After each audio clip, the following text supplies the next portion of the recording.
హరి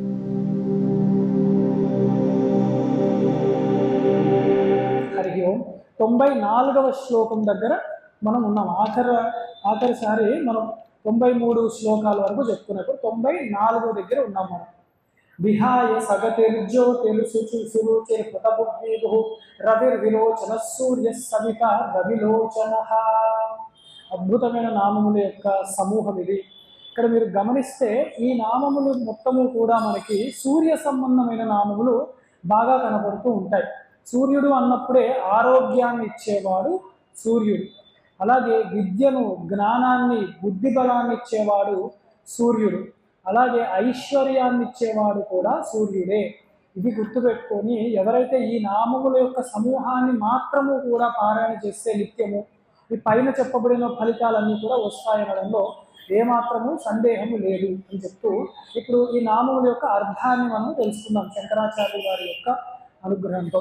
విహాయ సగతి, విహాయ సగతయే నమః. విహాయసం ఆకాశం గతిరాశ్రయేస్యేతి విష్ణుపదమాదిత్యోవా.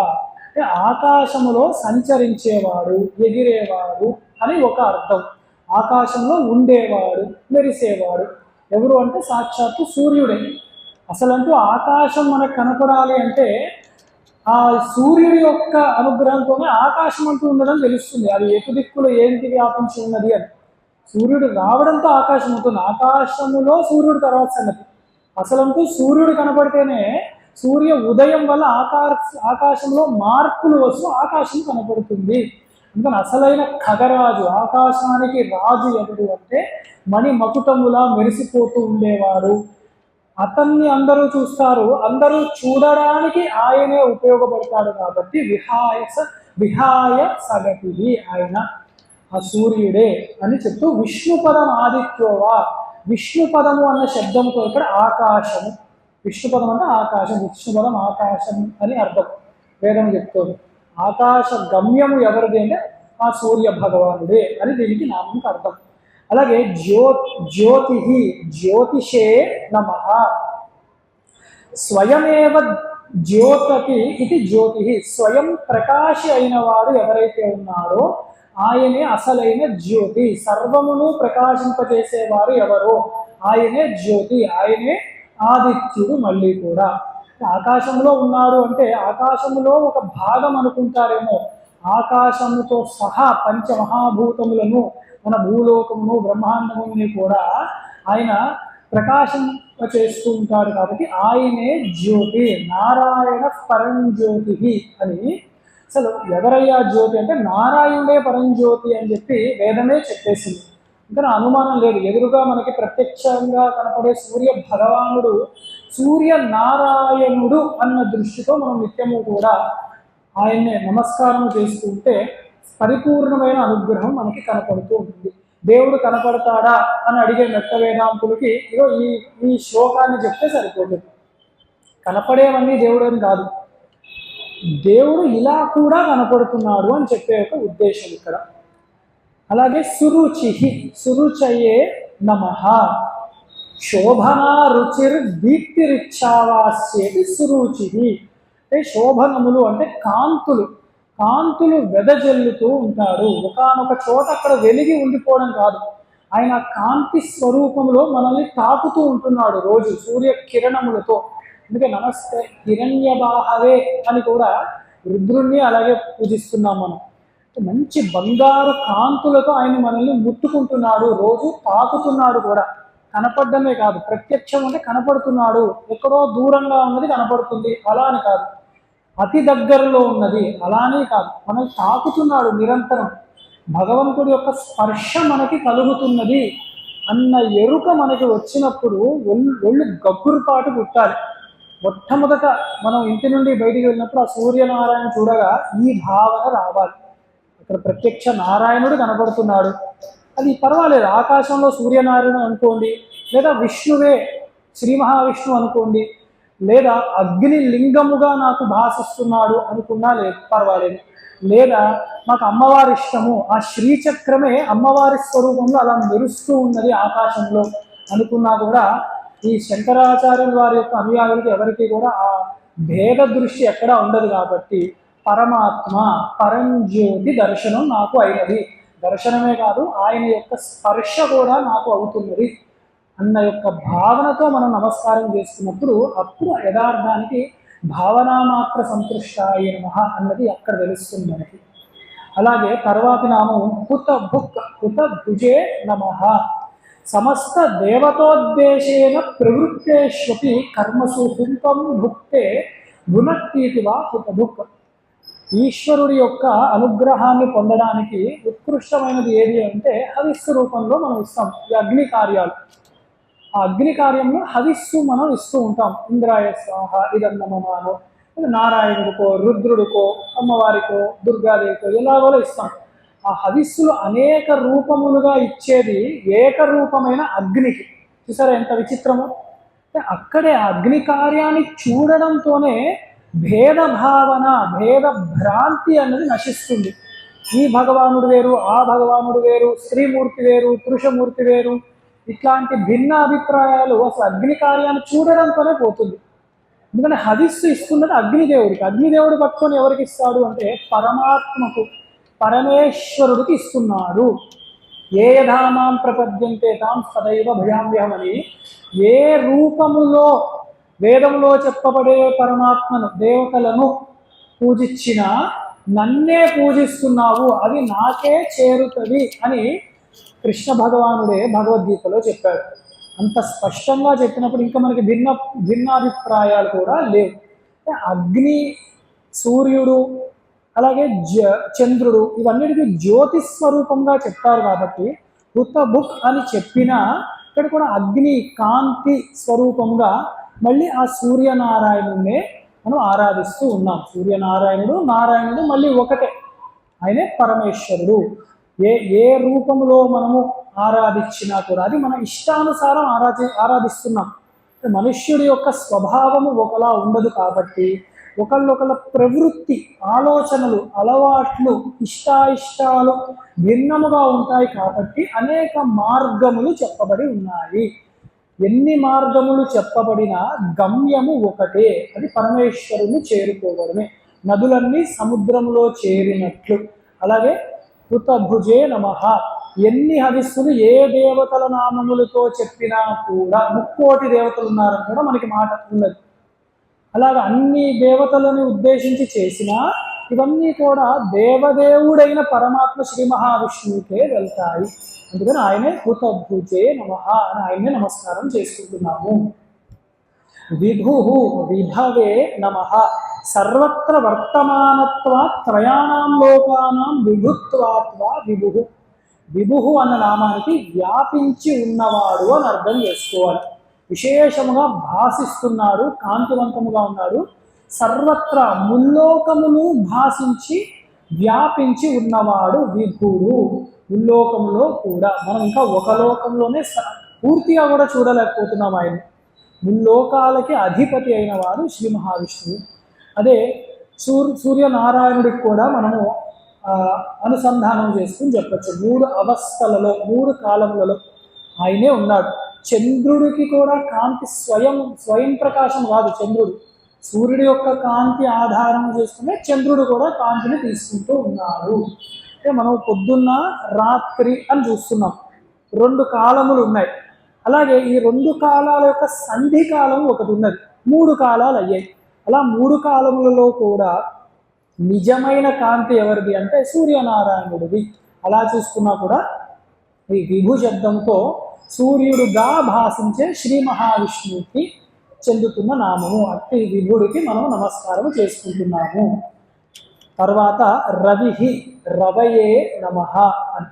రసానాదత్తే ఇది రవిహి ఆదిత్యాత్మ. ఆదిత్యుడికే రవి అన్న నామము ఇక్కడ చెప్పబడుతూ ఉన్నది.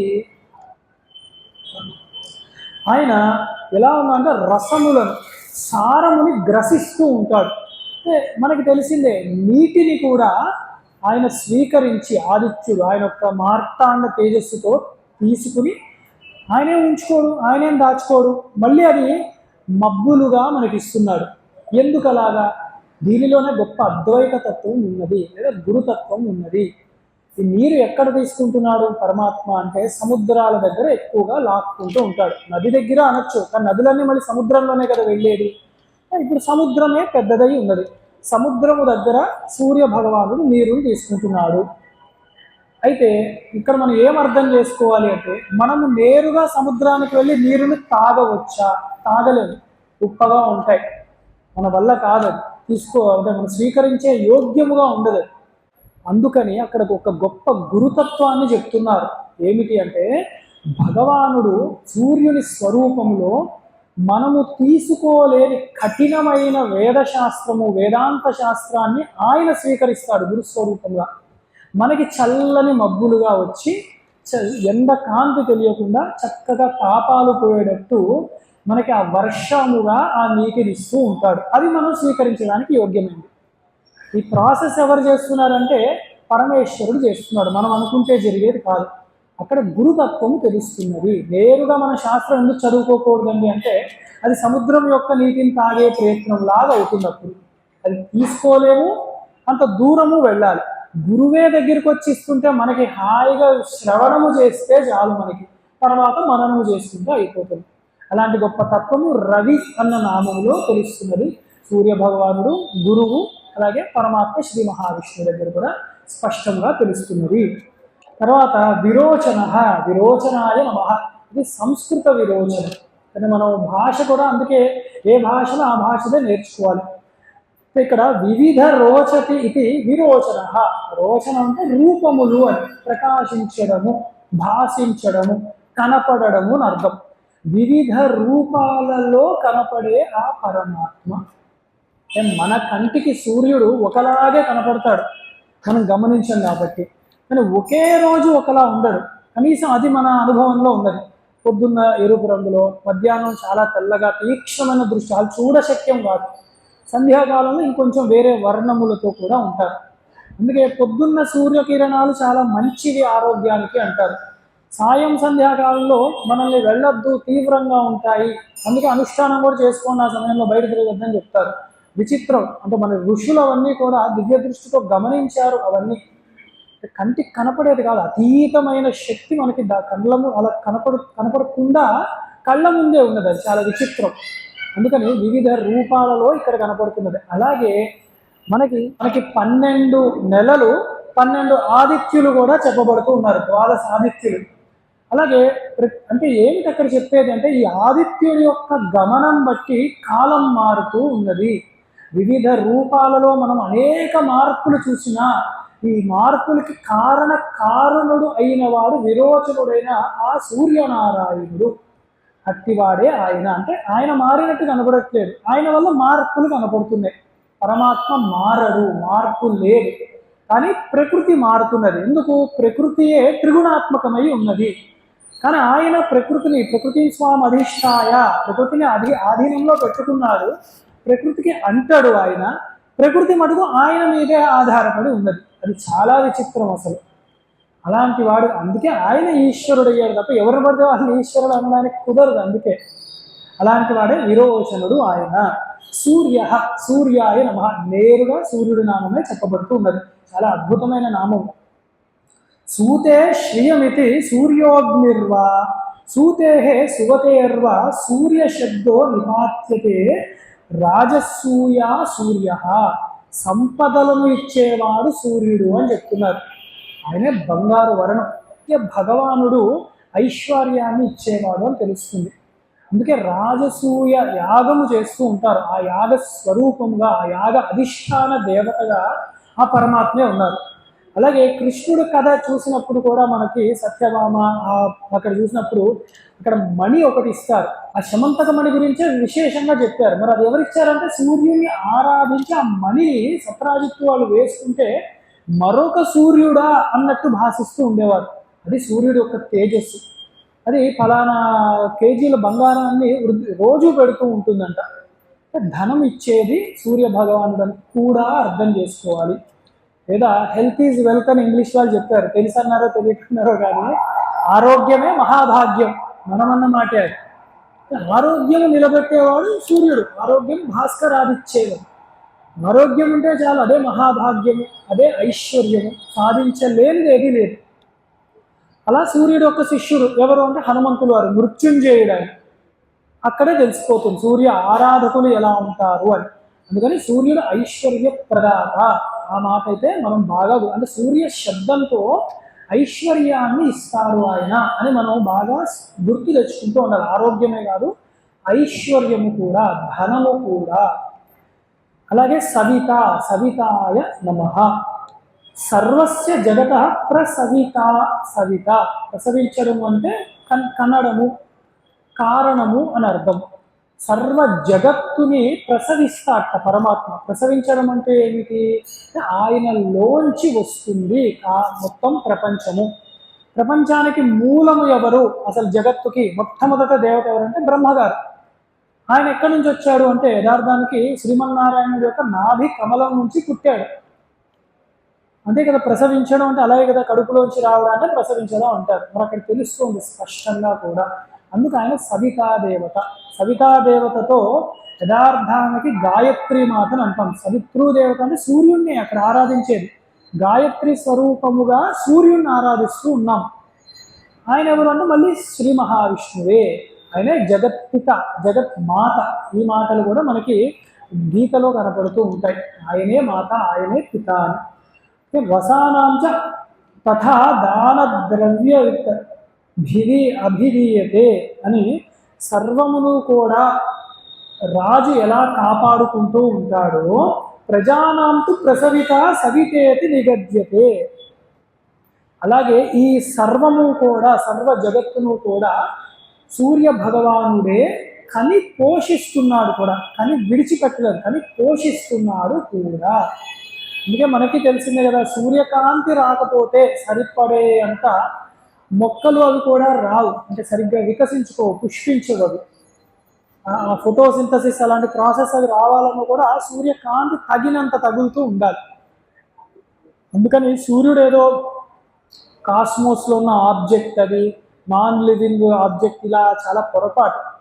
మనం సూర్యుడి వల్ల ఒక దివ్య తేజస్సు ఉన్నది అలాగ చూస్తున్నాం వేదంలో, అలాంటిది అనుభవంలో కూడా ఉన్నది. అలాగే రవిలోచన, ఈ దీనిలో రవిలోచనాయ నమః. రవిర్లోచనం చక్షురస్యేతి రవిలోచన. పరమాత్మని, ఈశ్వరుని విరాట్ స్వరూపముగా చూపెట్టినప్పుడు ఆయన కన్నులు చంద్ర సూర్యాగ్ని నేత్రౌ అని చెప్తారు. ఈ చంద్రుడు, సూర్యుడు అగ్ని నేత్రములతో కలిసి ఉన్నవి ఆయనకి. అంటే కాలస్వరూపుడు. ఆయన ఎలా చూస్తాడు? కాలము స్వరూపముగా చూస్తున్నాడు, లెక్క పెట్టుకుంటూ కూర్చుంటాడు ఆయన. ఇన్ని విధాలుగా కాలస్వరూపమైన సూర్యుడే పరమాత్మ, ఈశ్వరుడు, శ్రీమన్నారాయణుడు అని చెప్తున్నాము. ఈయనే నారాయణుడు అంటే కనపడేది సూర్య గోళము నాయన. అది ఈశ్వరుడు, విరాట్ స్వరూపంలో ఉన్న ఈశ్వరుడికి ఒక కుడి కన్ను మాత్రమే. ఆయన ఇంకా మించిపోయి ఉన్నాడు. అంటే ఇక్కడ చెప్పే ఉద్దేశము, పరమాత్మ ఇంద్రియ గోచరుడు కాడు, అతీతుడు. కనపడేదంతా పరమాత్మే, కనపడింది మాత్రమే పరమాత్మ అనుకోకూడదు. అప్రమేయుడు, మర్చిపోకూడదు. మన కొలతకి అందడు ఆయన. అందుకని కేవలం ఆయన కన్నుగా కలిగినది సూర్యుడు, కాలస్వరూపముగా కలిగినది. అలాగే బృహదారణ్యక ఉపనిషత్తులో, చాందోగ్యంలో కూడా అక్కడక్కడ వారు చెప్పారు. ఉపాసన మార్గములలో కుడి కన్నులో సూర్యశక్తి ఉంటుంది, దానిలో ఈశ్వరుని, పరమాత్మను, పరబ్రహ్మను ఉపాసించచ్చు అన్న మార్గము కూడా ఉన్నది.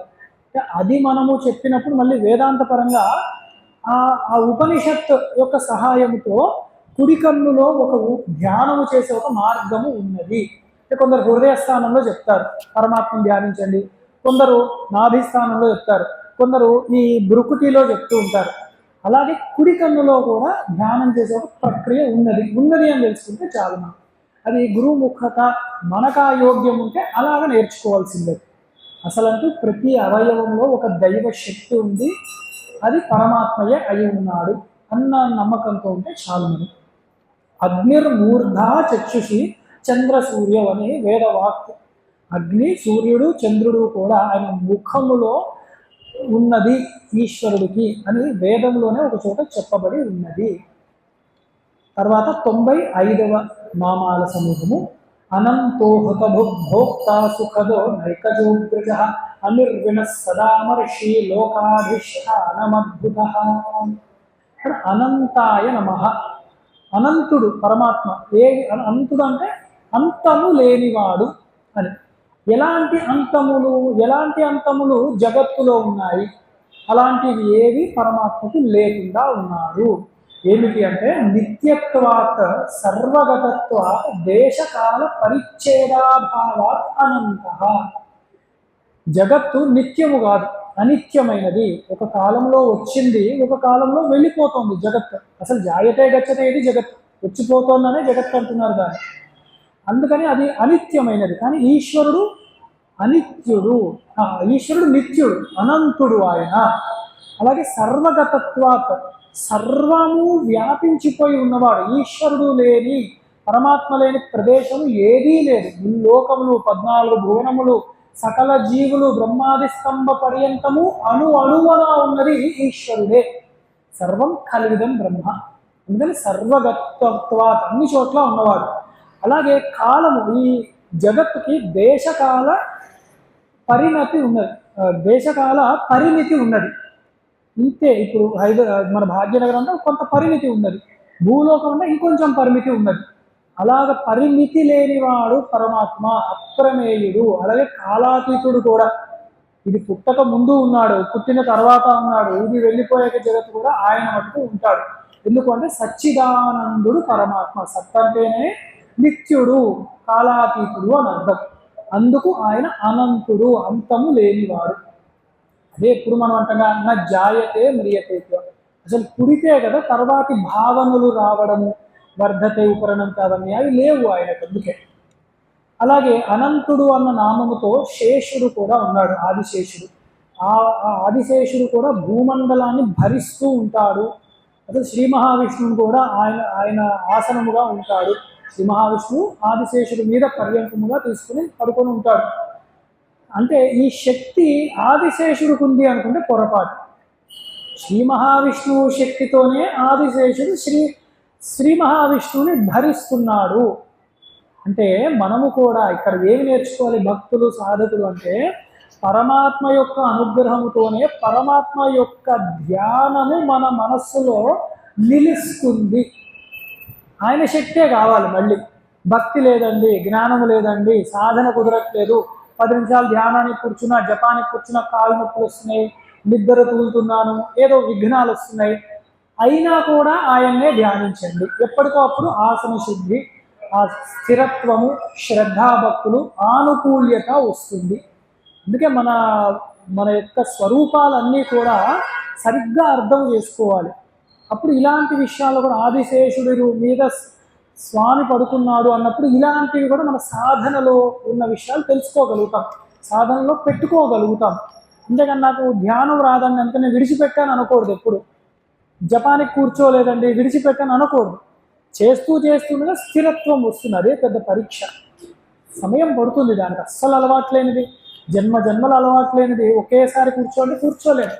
5 నిమిషాలు, 10 నిమిషాలు, ఒక అరగంట, గంట, కనీసం 5 నిమిషాలు కూర్చున్న శ్రద్ధగా, త్రికరణ శుద్ధిగా మనస్సంతా అక్కడ లగ్నం చేసి పెడితే అదే చాలు.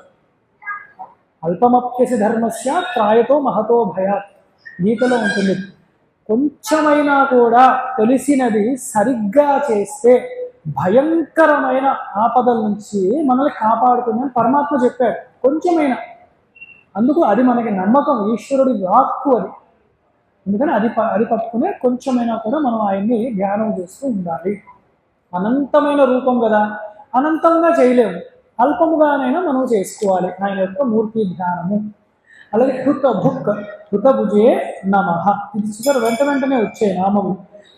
హృతం భునక్తి హృతభుక్ అంటే మనం చేసే హవిస్సులన్నీ కూడా స్వీకరించేది ఆయనే. సర్వదేవతల రూపంలో స్వీకరిస్తాడు అని ముందు నామములలో జగద్గురువులు అక్కడ వివరించారు. ఇక్కడ అలా కూడా చెప్పలేదు. అసలు అగ్ని స్వరూపంలో ఉన్నది కూడా పరమాత్మయే, అగ్నిగానే ఆయన స్వీకరించేస్తున్నాడు అని ఇక్కడ వివరించారు. అలాగే భుక్తే భోక్త్రే నమః, ప్రకృతిం భోగ్యాం అచేతనాం భుక్తే ఇది. సర్వ ప్రకృతిని, అచేతనమైనది ప్రకృతిలో చైతన్యం ఉందనుకోకూడదు. ప్రకృతి జడమైనదే, ప్రకృతి అంటే ఏమిటి? నామరూపాలు, త్రిగుణములు. ఈ త్రిగుణములు నామరూపాలు సచ్చిదానందము తోడు అయ్యాకనే అది చైతన్యవంతముగా, ఆనంద స్వరూపముగా, శాశ్వతమేమో అన్న భ్రమగా మనకు కలుగుతోంది. అందుకని అసలు ఈ ప్రకృతిని కూడా ఎప్పుడు భరించేవాడు ఎవరు అంటే ప్రకృతి రూపంలో ఉన్నది ఆ శ్రీ మహావిష్ణువే. ఇది మొట్టమొదటే చెప్పుకున్నాం, విశ్వం విష్ణువు. ఆ విశ్వమంతా పరమాత్మయే, కానీ నేరుగా పరమాత్మ కాదు, విశ్వము రూపముగా భాషించేది కూడా పరమాత్మయే. జగత్పాలయతీతివా భోక్త, అలాగే ఈ జగత్తును కూడా పాలించేవాడు, పరిపాలించేవాడు కూడా కాబట్టి ఆయనే భోక్త అయి ఉన్నాడు. తర్వాతది సుఖద, సుఖదాయ నమ. అయితే ఇక్కడ ఎలా వస్తుంది? భోక్త సుఖద అని వస్తుంది. ఆ సంధి మనకి ఎలా వస్తుంది? భోక్త, భోక్త ప్లస్ అసుఖద అని వస్తుంది, లేదా భోక్త ప్లస్ సుఖద, రెండు తీసుకోవచ్చు. జగద్గురు ఆదిశంకరాచార్య రెండింటికి వివరణ ఇచ్చారు. ఎలా తీసుకున్నా పర్లేదు, ఎందుకంటే స్వామి అనంతుడు, ఎలా తీసుకున్నా దానికి తగ్గ అర్థమే చెప్తాము అని ఆయన. సుఖద అని మొట్టమొదటి అనుకుంటే భక్తానాం సుఖం మోక్ష లక్షణం దదాతి సుఖద.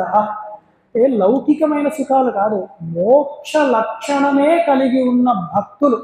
ఆర్తో జిజ్ఞాసుడు అర్థార్థి జ్ఞానేచ. ఆ జ్ఞానేచ అన్నది, జ్ఞానేచ్ఛ అంటే ముముక్షువులు, వాళ్ళు జ్ఞానమే కావాలని కోరుకున్న వాళ్ళు, జిజ్ఞాస కలిగిన వాళ్ళు.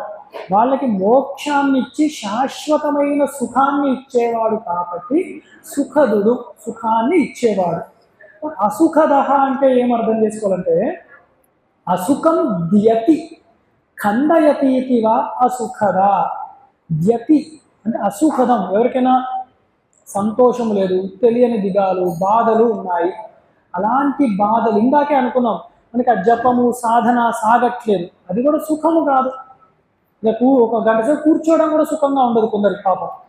అలాంటివి కూడా ద్యతి ఖండయతి, తీసి పారేస్తాడు ఆయన, తీసేసి ఆనుకూల్యత ఇస్తాడు. మొట్టమొదట ఈశ్వరుడు అనుగ్రహం మొట్టమొదట మన మీద ప్రసరించింది అనుకోవడానికి ఏదో మాయలు జరుగుతున్నాయి, ఏదో విషయాలు వచ్చాయి, ఇవి కాదు. అసలంటూ సదాచారం చేయడానికి యోగ్యత, ఆనుకూల్యత వస్తుందా, గుర్తుంటుందా అన్నది మనం పెట్టుకోవాలి. అది కనుక మొట్టమొదట వచ్చింది, మనం ఈ సదాచారం నడుస్తున్నది ఈశ్వరుడు మనల్ని చూస్తున్నాడు, దగ్గరగా చూస్తున్నాడు అని గుర్తుపెట్టుకోవాలి. ఇంకా మనం సాధన ఫలించి తీరుతుంది, అది బాగా మీరు దృష్టిలో పెట్టుకోండి. ఏదో కలిసి వచ్చేస్తోంది, ధనం రావాలా, ఏదో ఇంట్లో కళ్యాణాలు రావాలి, ఇవి మాత్రమే పెట్టుకోకుండా వస్తాయి ఎట్లాగో. అసలు మనిషి అంటూ బాగుపడాలంటే మోక్షం రావాలి అంతిమముగా. అందుకు ఆనుకూల్యత వస్తుందా చూడాలి మనం. అయ్యో మర్చిపోయానండి వాళ్ళు జపం చేసుకోండి అన్నాడు అనుకోండి, కష్టం. జపం చేసుకోవడం మర్చిపోవడం ఏంటి, బొట్టు పెట్టుకోవడం మర్చిపోవడం ఏంటి, అలా ఉండకూడదు కదా.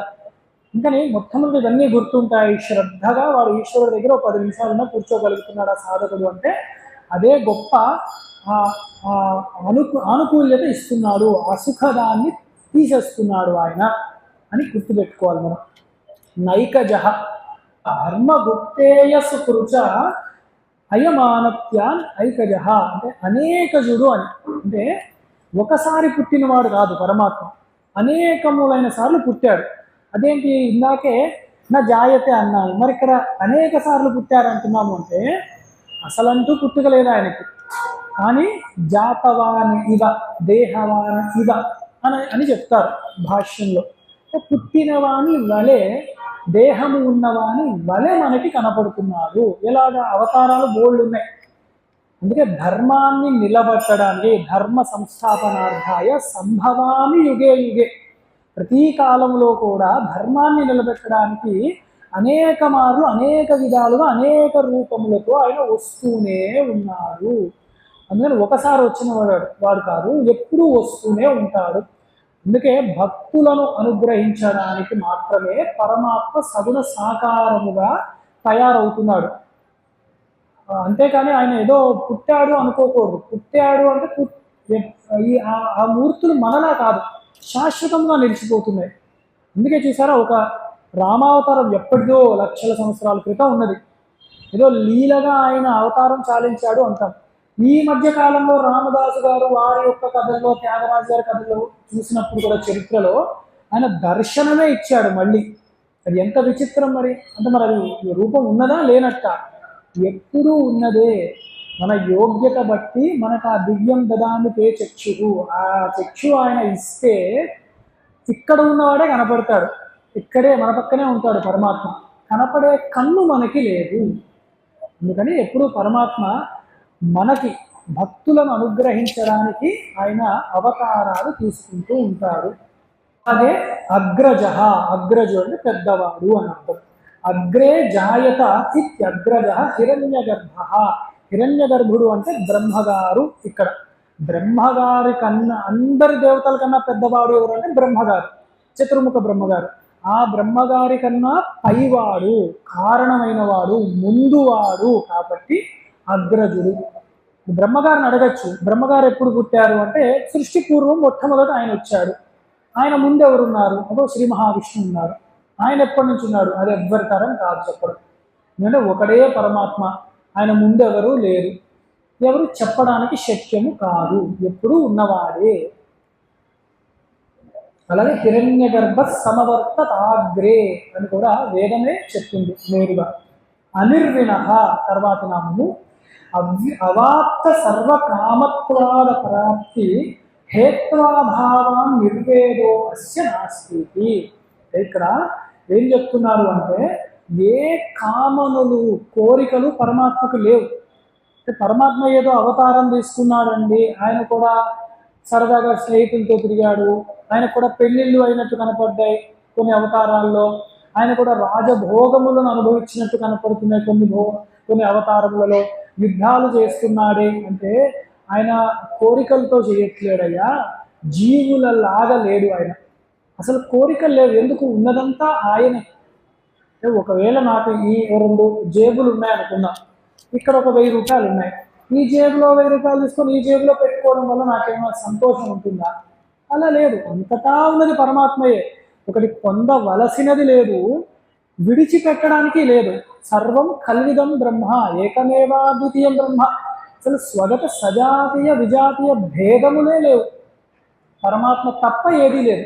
అలాంటప్పుడు ఆయన కోరిక ఏముంది? అన్ని స్వరూపాల్లో ఉన్నది పరమాత్మయే. చిన్నప్పుడు కొందరు బొమ్మలు లేని వాళ్ళు ఎలా చేస్తారు? ఈ చేత్తో పెట్టుకుని ఇలా ఆడుకుంటూ ఉంటారు, ఈ చేతో దీన్ని కొట్టినట్టు, ఈ చేత దీన్ని లేపినట్టు. అట్లా ఉంటుంది పరమాత్మ లీల. ఆయనే అన్ని స్వరూపాల్లో ఒక లీలగా కేలి ఆడుకుంటూ ఉంటాడు. కాబట్టి ఆయన ఎప్పుడూ కూడా కామనలు, కోరికలు ఆయనకి లేనే లేవు. పూర్ణ కాముడు కాబట్టి, అంటే పరబ్రహ్మ స్వరూపమైన వాడు కాబట్టి దాన్ని మించిన ఆనంద స్థితి ఏది లేదు. ఆనందో పరబ్రహ్మేతి వ్యజానీయాత్. ఆనందమే అసలు పరబ్రహ్మము, అదే తెలుసుకో. అలాంటప్పుడు ఆ పరబ్రహ్మకి మించిన ఆనందం ఏదీ లేదు.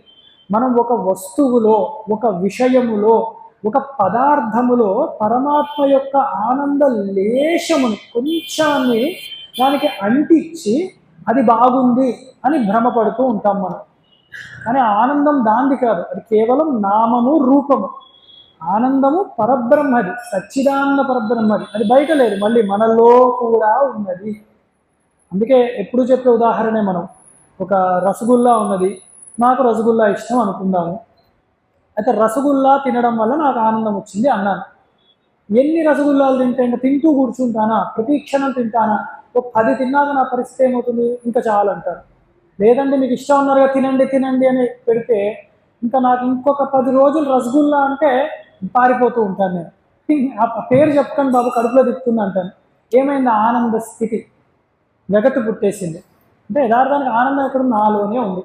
ఒకవేళ రసగుల్లా ఆనందమే అయితే ఇక్కడ ఉన్న వాళ్ళందరికీ రసగుల్లా నచ్చాలని లేదు కదా. కొందరికి నచ్చకపోవచ్చు, కొందరికి రసగుల్లా తింటే హానికరం కూడా అవ్వచ్చు. ఇది షుగర్ వ్యాధి లాంటిది ఉంటే వారికి హానికరం కూడా అవుతుంది. మరి ఆనంద స్వరూపమైనది హాని ఎలా అవుతుంది? అవ్వకూడదు. అందుకని అది నచ్చట్లేదు. అందుకని ఒకే పదార్థము అన్ని వేళలా ఒకరికి నచ్చట్లేదు, ఒకే పదార్థము కొన్ని వేళలా అందరికీ కూడా నచ్చట్లేదు. లేదా అసలు రసగుల్లా ఎక్కడి నుంచి తెస్తున్నాం మనము? ఒక షాప్లో వెళ్ళి కొంటున్నాం. అది ఆనంద స్వరూపం అయితే వాడు ఎందుకు అమ్ముకుంటాడు? వాడు అది పెట్టుకొని ఆనందంగా ఉంటాడు. కానీ వాడు అమ్మేసి ధనము కావాలి, వాడికి ధనము ఆనంద స్వరూపం. అంటే అది రిలేటివ్. ఆనందం అన్నది మనం పదార్థాల్లో చూసినప్పుడు సాపేక్షము, వస్తువులకు అంటించి ఆనందాన్ని స్వీకరిస్తున్నాం మనం. డబ్బులు ఉన్నవాడికి అనారోగ్యం ఉన్నవాడికి వాడికి ఆనందం ఉండదు. ఆరోగ్యం ఉన్నవాడికి డబ్బు లేకపోతే వాడికి ఆరోగ్యం ఉంది కానీ డబ్బు కావాలి వాడికి. సాపేక్షం అవుతున్నది. అసలంటూ ఆనందం ఏది? పరబ్రహ్మయే ఆనందము. ఇంక పూర్ణకాముడు పరబ్రహ్మము కాబట్టి అది తెలుసుకున్నవాడే వేదాంతి అవుతూ ఉన్నాడు. కాబట్టి పరమాత్మ అనిర్విణుడు, ఎప్పుడు నిత్య ఆనంద స్వరూపుడు. అలాగే సదామర్షి, సదామర్షినే నమః. సతః సాధూన్ అభిముఖ్యేన మృష్యతే క్షమత ఇది సదామర్షి.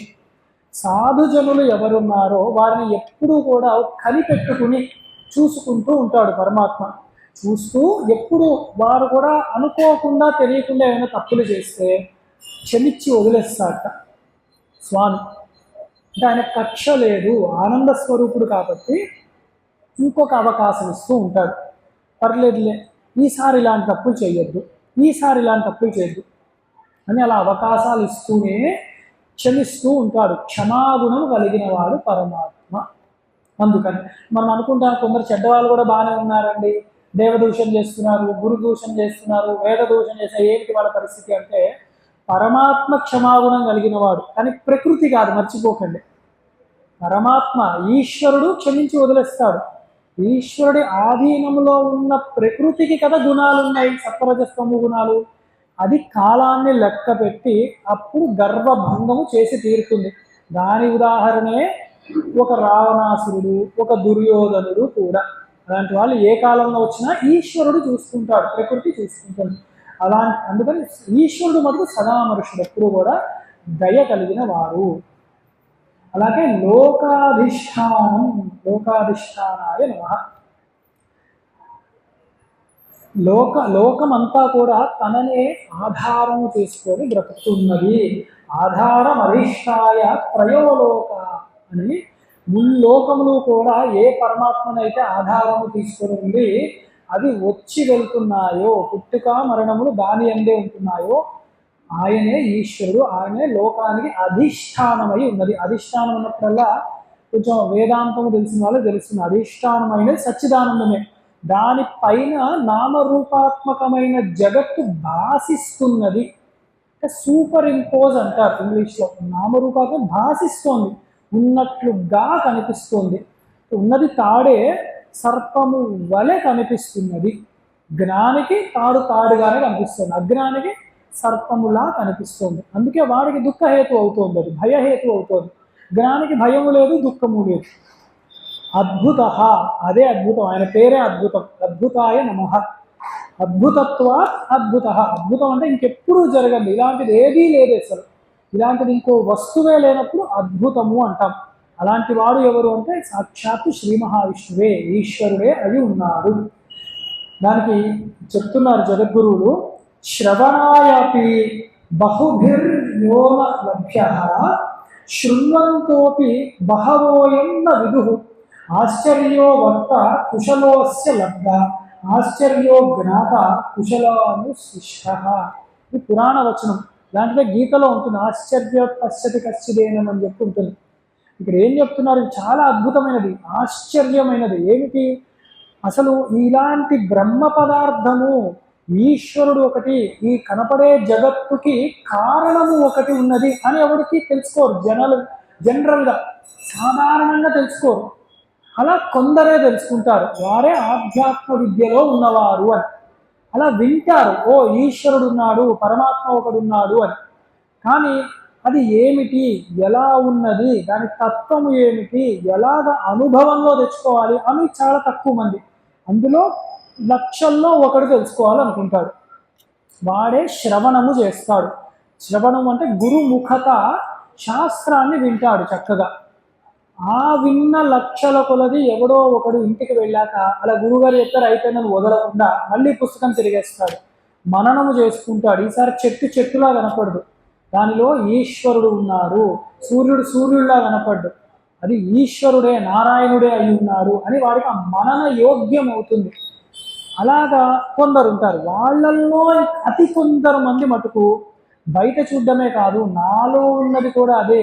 నేను చూస్తున్నాను కాదు, చూసేదే ఈశ్వరుడు అని నిధిధ్యాసన, ఆ యొక్క ఈశ్వర భావనలో ఆ ధ్యాన నిమగ్నుడై ఉండిపోతాడు. అలా అతి కొందరు, మరీ ఎక్కడో ఒక ఇద్దరు ముగ్గురికే అవుతుందయ్యా. అది ఆశ్చర్యము, అది అద్భుతము. కాబట్టి ఆయన పరమాత్మ అయి ఉన్నాడు. పరమాత్మ మాకు తెలుసండి అన్నాడంటే పప్పులో కాలేసినట్టే. అలా తెలవడు, ఎందుకంటే అనంతుడు, అప్రమేయుడు. ఎలా తెలుస్తాడు? తెలియలేదన్న వాడికి తెలిసినట్టు యథార్థానికి. ఇది ఉపనిషత్తులో చెప్పారు. ఎవరైతే నాకు పరమాత్మ తెలుసు అన్నాడో వాడికి అసలు తెలియనట్టు. పరమాత్మ తెలియని వాడు అన్నాడో వీడికి కొంచెం అర్థమైంది అనుకుంటాడట ఈశ్వరుడు. తెలియదు అన్నట్టు తెలుసుకుంటాడు. ఎలాగా? నయికి నయికి, నేతి వాక్యములతో చెప్పబడుతున్నాడు, నిషేధ వాక్యములతో. ఇది కాదు పరమాత్మ, ఇది కాదు పరమాత్మ అని తీయగా మిగిలిపోయేది పరమాత్మ తత్వము. కాబట్టి ఆయన అద్భుతమైన వాడు, ఆశ్చర్యమైన వాడు. అంత గొప్పది విష్ణు సహస్రనామం అసలు. అలాగే 96వది సనాతనతమః కపిలః కపిర్వ్యయః స్వస్తి కుత్స్వస్తి స్వస్తి భుక్ స్వస్తి దక్షిణః. ఈ నామములు వింటేనే ఫలము ఏమిటి అర్థమైపోతుంది. మంగళములు. ఏ కార్యమైనా ప్రారంభించేటప్పుడు లేదా ఎక్కడికైనా వెళ్ళేటప్పుడు చక్కగా ఈ పంక్తిని ఒక 2 సార్లు చదువుకుంటే మంగళములు కలుగుతాయి. స్వస్తి స్వస్తి స్వస్తి, అంతకంటే ఏం కావాలి? మంగళములు. అందుకని ఎప్పుడు శుభములు కలగాలి, మంగళములు కలగాలి అంటే ఈ నామముల గుంపులో ఆ రహస్యములు ఉన్నాయి. దాని యొక్క అర్థము తెలుస్తుంది. మొట్టమొదటిదే సనాతనుడు, ఆయన ఎప్పటి నుంచో ఉన్నవాడు, అగ్రజుడు. సనాత్ ఇది నిపాతశ్చిరార్ధనచనః కాలశ్చ పరస్యైవ వికల్పనా కాపి పరస్య బ్రహ్మణో రూపం పురుషః ప్రథమం ద్విజః. సనాతనుడు ఎప్పటి నుంచో ఉన్నాడు. బ్రహ్మ అంటే ఎప్పటి నుంచో ఉన్నాడంటే పాతబడ్డాడు అనుకోకూడదు. పురా అపి నవహ అని చెప్పారు. పురాణము అని మనం వాడతాం. పురాణాలు పురాణాలండి అంటే ఎప్పటికో అలా అనుకోడు, తప్పదు. పురాణము అంటే ఎప్పటి నుంచో. ఇప్పుడు మనం చూసే సూర్య భగవానుడు పురాణుడే. మన పూర్వులు ఎంత ఏ జనరేషన్ వాళ్ళు చూసుంటారు? మనువు దగ్గర నుంచి చూశారు ఈ సూర్యుడిని ఈ కల్పంలో. మరి ఆయన ఏమైనా రోజు ఇదే సూర్యుని చూస్తున్నామండి పాతబడిపోయాడు అనుకోవడానికి లేదు. మనం పాతబడిపోతున్నాం ఇంకా రోజు రోజు గడుస్తుంటే. అది పురాతనమన్నా సనాతనమన్నా. సనాతన ధర్మం అంటే అది అర్థము. అంటే సృష్టి నుండి అది ఉన్నది ఆ ధర్మము. అలాగే ఎందుకు ఉన్నది, దేని గురించి ఉన్నది, ఏమి చెప్తున్నది అంటే సనాతన ధర్మము సనాతనుడైన ఆ పురుషుడు గురించి చెప్తున్నది. పురుషుడు అంటే మగ ఆడ ఆ పురుషుడు కాదు. పురేశయనీతి, ఈ పురములో ఉన్నవాడు, ఈ శరీరంలో ఉన్నవాడు అని అర్థం.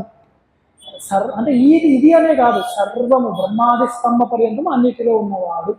లైక్ పురుష శబ్దంతో ప్రకృతిని అధిష్టానముగా చేసుకుని ఈ జగత్తుని నియమించే ఈశ్వరుడు అని అర్థం చేసుకోవాలి. ఆయనకి పురుష శబ్దము చెప్పబడుతూ ఉన్నది. విరాట్ పురుషుడు అది అర్థం. ఆయనే సనాతనుడు, ఆయనే ఇక్కడ శ్రీ మహావిష్ణువు. తర్వాత సనాతనతమః, ఇది సూపర్లేటివ్ డిగ్రీ. సనాతన తమ అలా అంటే ఆయన మించినది ఇంకేమీ లేదు. సనాతన తర అని అంటే 2 విషయాలకి అయితే మనం కంపేర్ చేస్తాం. దీనితో పోలిస్తే ఇది గొప్పగా ఉన్నది అని. అలా కాదు, దేనితో పోల్చినా గొప్పవాడే. సనాతన తమః, ఉత్కృష్టమైన వాడు. ఇంకా ఈ లోకం కాదు, ఏ లోకం కాదు, ఇలాంటి పదార్థము ఏదీ లేదు.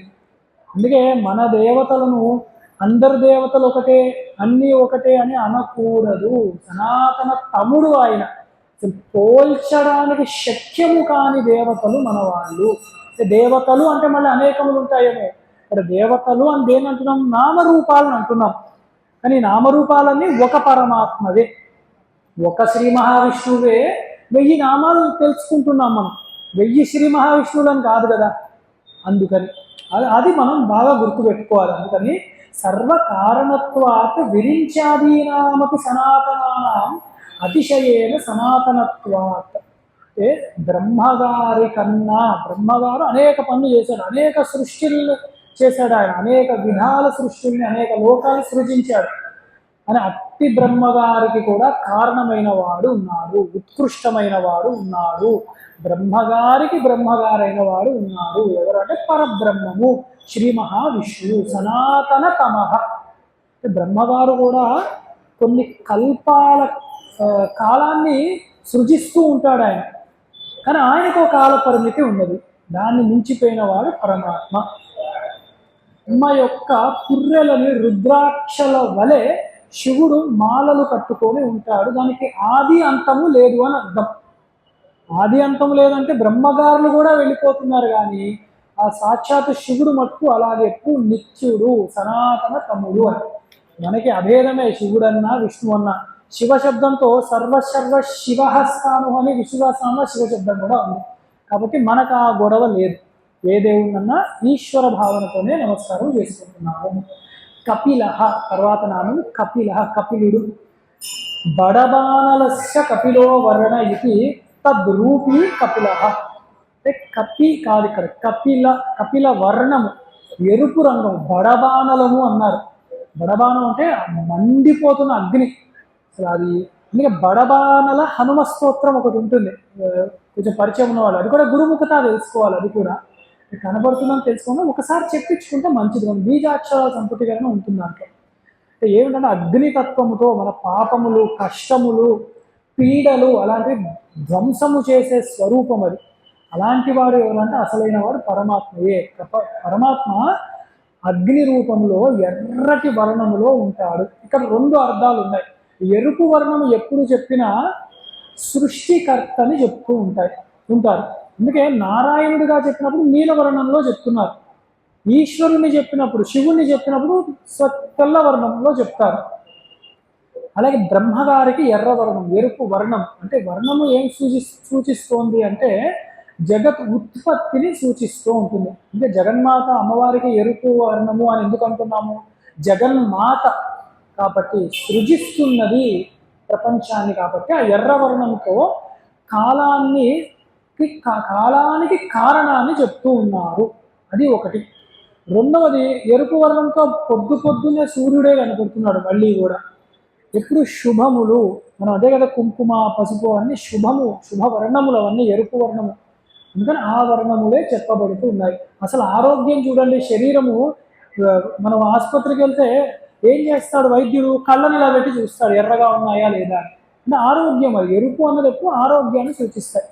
ఎరుపు అన్నది లక్ష్మీ స్థానాన్ని కూడా సూచిస్తుంది.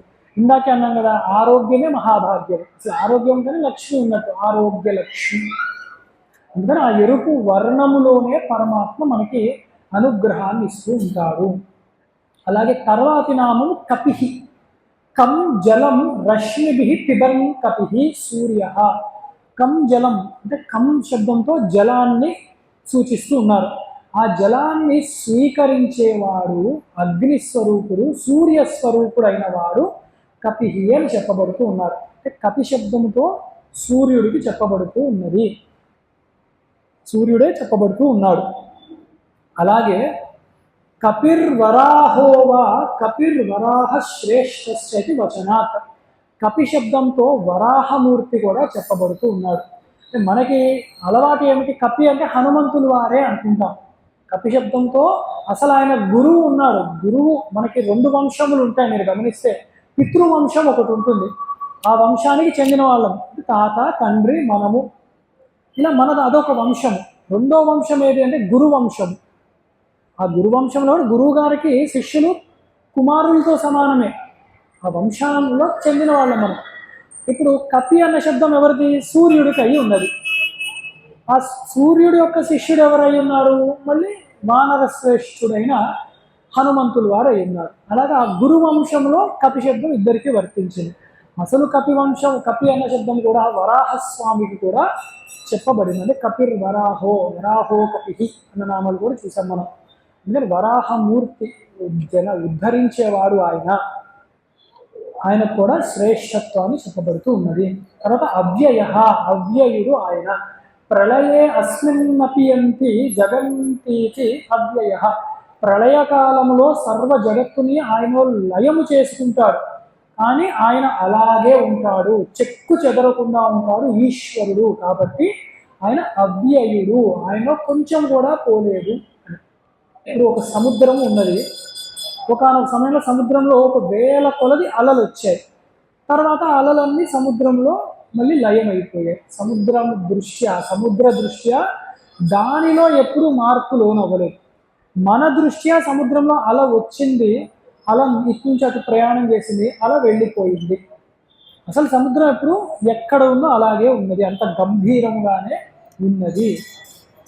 అలాగే స్వస్తిదః, స్వస్తిదాయ నమః, భక్తానాం స్వస్తి మంగళం దదాతీతి స్వస్తిదః, భక్తులకు మంగళములను ఇచ్చేవాడు కాబట్టి స్వస్తిదుడు పరమాత్మ స్వస్తి స్వరూపంలో ఉన్నాడు. అలాగే స్వస్తికృత్, స్వస్తిని ఇచ్చేవాడు, మంగళములను ఇచ్చేవాడు అని మొదటిది దదాతీతి.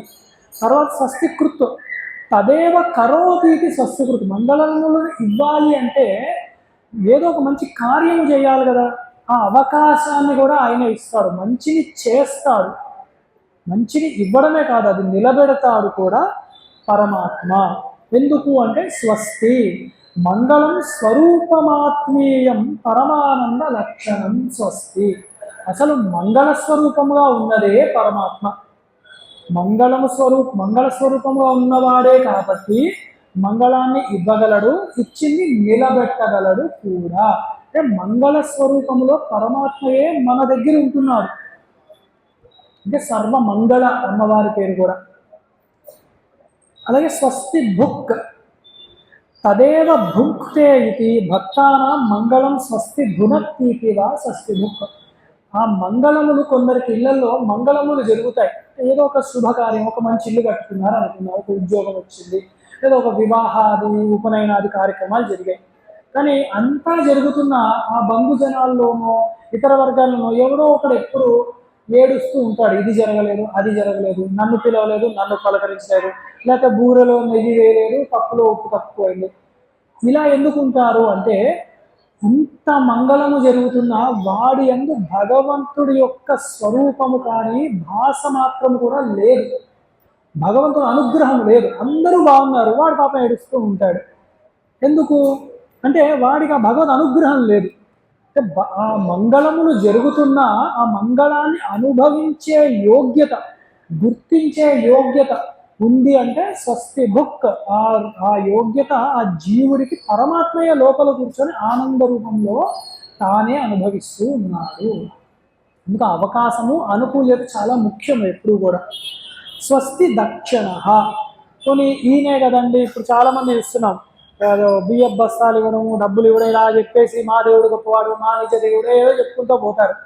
మరి అలా అనుకోవచ్చు అంటే అలా అనుకోవడానికి వీలే లేదు. ఎందుకంటే స్వస్తి దక్షిణుడు, దక్షకుడు మనవాడు. మన స్వామి ఎలాంటి వాడు అంటే ఈయన ఇవ్వగలిగేది ఇంకా ఎవ్వడు ఇవ్వడు. పోయాక పరలోకం కాదు, ఉండగా జీవన్ముక్తి అవస్థిస్తాడు పరమాత్మ. అది మన సనాతన ధర్మంలో చెప్పేది. ముక్తి అంటే ఇక్కడ పోయాక వచ్చేది కాదు, పోయాక వస్తుందా లేదా తర్వాత సంగతి ఎవ్వడికి తెలియదు. ఉండగా జీవన్ముక్తులు మనం చూసాం, జగద్గురు పరంపరనే ఉన్నది. ఎలా ఉంటారంటే ఒక్కసారి వెళ్ళడం, వారి దర్శనం చేసుకొని రావడమే. అప్పుడు తెలుసు స్థితప్రజ్ఞస్య కా భాష. ఇవన్నీ అర్జునుడు పాపం అడిగాడు అంత కష్టపడి. మన అవసరం లేదు, వెళ్ళి జగద్గురువుల దగ్గర కాసేపు కూర్చుంటే సరిపోతుంది. స్థితప్రజ్ఞ స్థితిలో ఉన్నవాళ్ళు ఎలా ఉన్నారు, జగద్గురువులు ఎలా ఉన్నారో తెలుస్తుంది. ఎందుకు అంటే స్వస్తి దక్షిణులు వారు పూర్తి ఆనంద స్వరూపంలో అయి ఉన్నారు కాబట్టి, మోక్ష స్వరూపమే అయి ఉన్నారు కాబట్టి ఏదైనా ఇవ్వగలరు. మోక్షమే ఇవ్వగలిగే వారికి ఇహంలో చిన్న చిన్న సౌఖ్యములు ఇవ్వలేక కాదు, ఇవ్వగలరు. అయితే మనం ఆ యోగ్యత సంపాదించుకోవాలి అంతే కదా. చిన్న చిన్న పరీక్షలే, చిన్న ఉద్యోగాలకే పరీక్షలు రాయిపిస్తున్నారు. ఇప్పుడు మోక్షం అన్న పరీక్ష దాని ఎంత కఠినంగా ఉంటుంది. అందుకే కత్తి మీద సామని చెప్పారు వేదంలో. కత్తి మీద సాము లాంటిది, అది చాలా జాగ్రత్తగా అడుగు వేయాలి. కొంచెం తేడా వచ్చినా చిరికిపోతుంది కాదు, మళ్ళీ నడవలేము, అంత జాగ్రత్తగా ఉండాలి. అలా నడవడం మానేస్తే ఎప్పటికీ గమ్యము చేరుకోలేము. అందుకే తీవ్ర వైరాగ్యము కావాలి, తీవ్ర శ్రద్ధ కావాలి.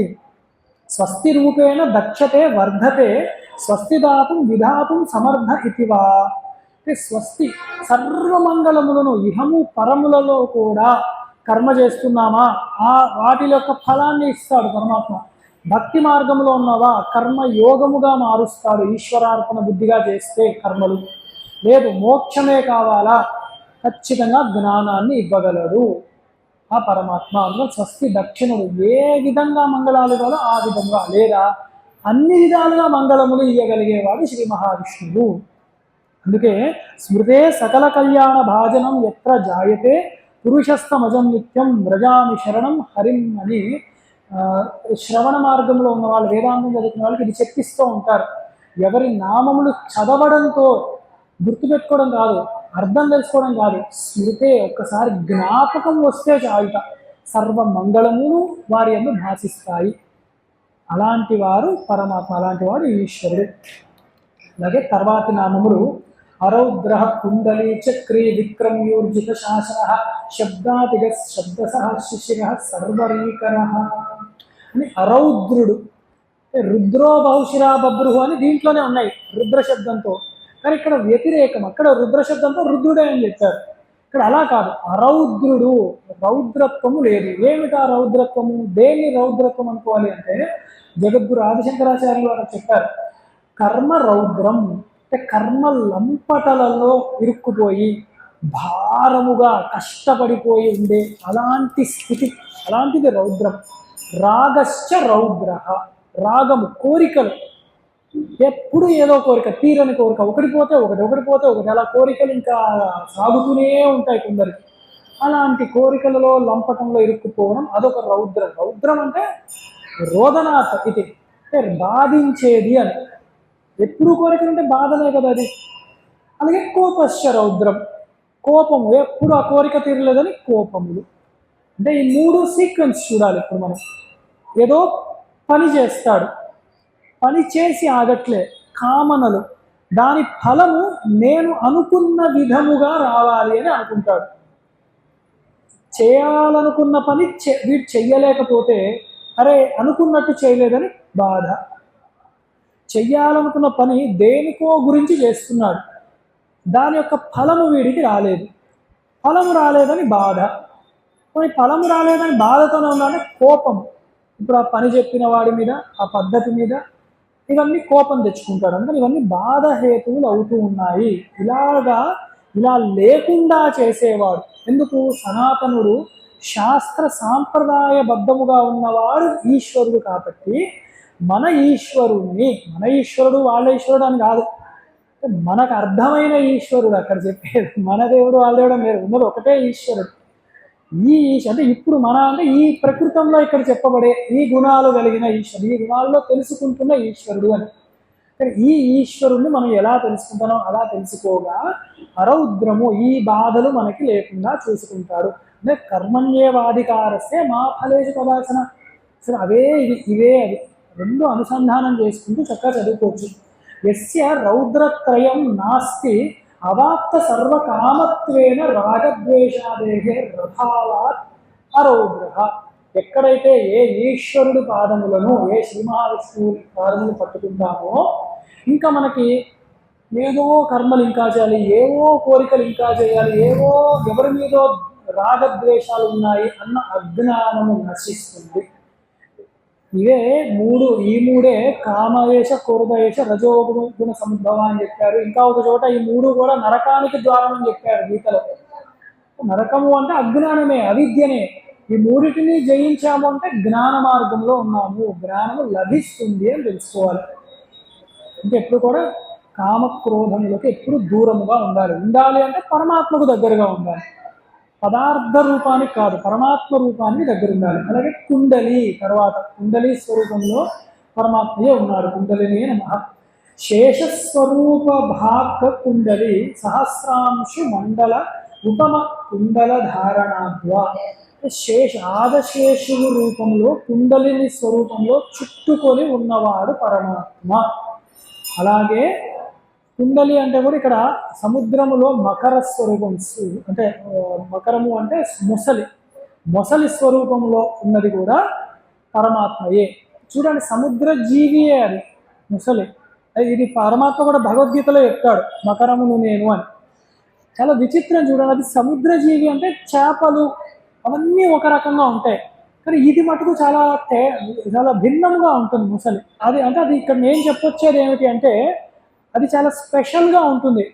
సముద్రంలో అన్ని జీవుల్లాగా ఉన్నా దీని గుణములు ప్రత్యేకముగా ఉన్నాయి, అది చెప్పడం నా ఉద్దేశం ఇక్కడ. అందుకని ఆ స్వరూపంలో ఉన్నది కూడా ఈశ్వరుడే అని తెలుసుకోవాలి. తర్వాత చక్రముని ధరించిన వాడు. చక్రినే నమః. సమస్త లోక రక్షణార్థం మనస్తత్వాత్మకం సుదర్శనాఖ్యం చక్రం దత్త ఇది. సమస్త లోకములను కూడా రక్షించడానికి చక్రాన్ని ధరించి ఉన్నాడు. అలాగే సుదర్శనాఖ్యం చక్రం మనస్తత్వాత్మకం సుదర్శనం. ఆ చక్రం ఎక్కడో కూడా లేదయ్యా, మనస్సు అనే ఇక్కడే ఆ చక్రం ఉంది, ఇక్కడే తిప్పుతూ ఉన్నాడు చక్కగా ఆయన. మనసునే రెగ్యులేట్ చేస్తున్నాడు ఆయన, తిప్పుతున్నాడు. అటుపోతే ఇటు పోతాడు, జాగ్రత్తగా నిలబడేలాగా చేస్తున్నాడు ఆయన మనస్సుని అని తెలుసుకోవాలి. అలాగే విక్రమ పాద విక్షేప శౌర్యంవ. ఆయన పదములు అంతటా వ్యాపించి ఉన్నాడు. త్రివిక్రమ రూపంలో ముల్లోకములలో సర్వవ్యాపనశీలముగా ఉన్నవాడు కాబట్టి మొత్తం వ్యాపించి ఉన్నాడు. విక్రముడు అంటాం కదా, వీళ్ళకున్న పరాక్రమము అని. అంత ఆయనని మించిన శౌరత్వం ఏది ఎవరికీ లేదు. శౌర్యుడు ఆయన.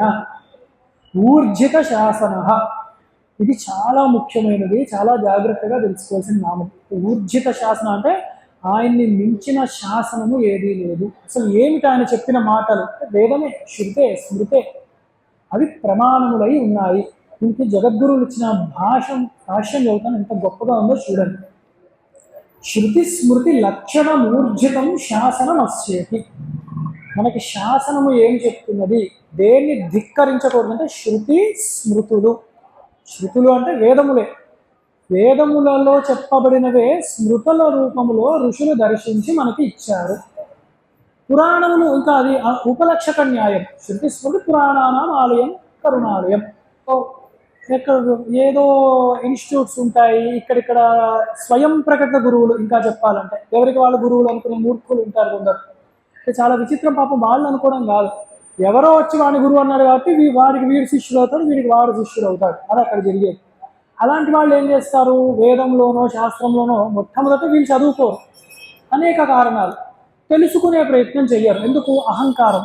ఎందుకంటే అప్పటికే 10 మంది వీటి గురువు అంటారు. ఇప్పుడు నేను గురువు అని అంటున్నారు అందరూ. నేను ఫలానా వారి దగ్గర నేర్చుకుంటే ఏమో అవమానమేమో అని నేర్చుకోడు.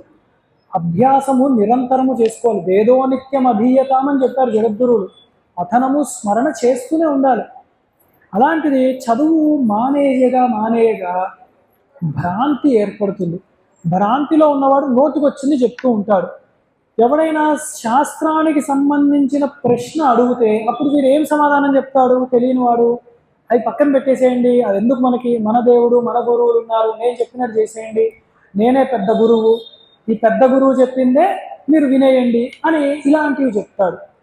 వీడు పాడవడం కాకుండా 10 మందిని పాడు చేస్తూ ఉంటారు. తర్వాత ఏమవుతుంది అంటే వీడు ఒక చిన్న బొమ్మనో విగ్రహాన్నో ఏదో మంత్రమో వీడికి తోచింది, అవేం శాస్త్ర సమ్మతమైన ఏవి ఉండవు, అలాంటివి ఇచ్చేస్తారు. ఇక్కడ ఏమవుతుందో చూసారా, ఎమోషనల్ కనెక్ట్ ఏర్పడుతుంది.